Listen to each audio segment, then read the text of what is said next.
ದಾವಣಗೆರೆ, ಹುಬ್ಬಳ್ಳಿ, ಬೆಳಗಾವಿದವರು ಇನ್ನೂವರೆಗೂ ಕೂಡ ಮುಸ್ಲಿಮ್ರು ಯಾರೂ ಮಂತ್ರಿ ಆಗಿಲ್ಲ. ಆಗಬೇಕನ್ನೋದು ಬೆಳಗಾವಿ ಎಲ್ಲ ಸಮಾಜದವರ ಒಂದು ಡಿಮಾಂಡ್ ಇದೆ. ಅದಕ್ಕೆ ತಾವು ಕೂಡ ಧ್ವನಿಗೂಡಿಸ್ತೀರಾ ಇಲ್ಲ ಅಂತ ನಾವು ನೋಡಿ, ಅವರು 2 ಸರ್ತಿ ಶಾಸಕ ಇದ್ದರು, ಈಗ ನಾ ಇದ್ದೀನಿ. ಕೇಳೋದೇನು ತಪ್ಪಿಲ್ಲ, ಏನು ತಪ್ಪಿದ್ದಕ್ಕಿಲ್ಲ. ಕೇಳ್ತೇನೆ, ಕೊಟ್ಟಿದ್ದಂದ್ರೆ ಪ್ರಾಮಾಣಿಕವತಿಯಿಂದ ಕೆಲಸ ಮಾಡ್ತೀನಿ, ಕೊಡಲಿಲ್ಲ ಅಂದ್ರೆ ಒಂದು ಕಾರ್ಯಕರ್ತ ಹಂಗೆ ಕೆಲಸ ಮಾಡ್ತೀನಿ. ಉತ್ತರ ಕರ್ನಾಟಕದಲ್ಲಿ ಇನ್ನೂ ತನಕ ಯಾರಿಗೆ ಸಿಗಲಿಲ್ಲ. ಸ್ಪೆಷಲಿ ಬೆಳಗಾಂ ಸಿಟಿಗೆ ಸಿಟಿಯ ಸ್ಥಾನಿಕದವರು ಯಾರಿಲ್ಲಿ ಹುಟ್ಟವರು ಇನ್ನೂ ತನಕ ಮಂತ್ರಿ ಆಗಲಿಲ್ಲ. ಅದು ನಾವು ಕೇಳ್ತಾ ಇದ್ದೀವಿ. ಸೆಕೆಂಡ್ ರಾಜಧಾನಿ ಅಂದರೆ ಹೇಳ್ತಾ ಇದ್ದೀವಿ. ನಾವೆಲ್ಲರೂ ಹೇಳ್ತಾರೆ,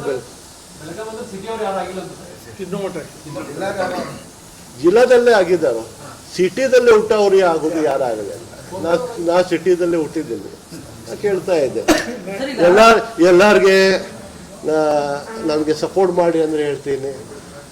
ಈ ಟೂರ್ನಮೆಂಟ್ಗೆ ಸಪೋರ್ಟ್ ಮಾಡಿ, ಎಲ್ಲ ಕೂಡ ಬಾಬಾ ಸಾಹೇಬ್ ಅಂಬೇಡ್ಕರ್ಗೆ 1 ವರ್ಷ ಪೂರ್ಣ ನಾವು ಜಯಂತಿ ಮಾಡಿ, ಕಲ್ಚರಲ್ ಪ್ರೋಗ್ರಾಮ್ಸ್ ಮಾಡಿ, ಅವ್ರಿಗೆ ಅವ್ರದ್ದು ಏನು ಸ್ಟ್ಯಾಂಡಿಂಗ್ ಇದೆ ಆ ಸ್ಟ್ಯಾಂಡಿಂಗ್ನ ಅವ್ರಿಗೆ ಹಾಕಿ ಅವ್ರ ಕುಟುಂಬ ಕೊಡೋನು.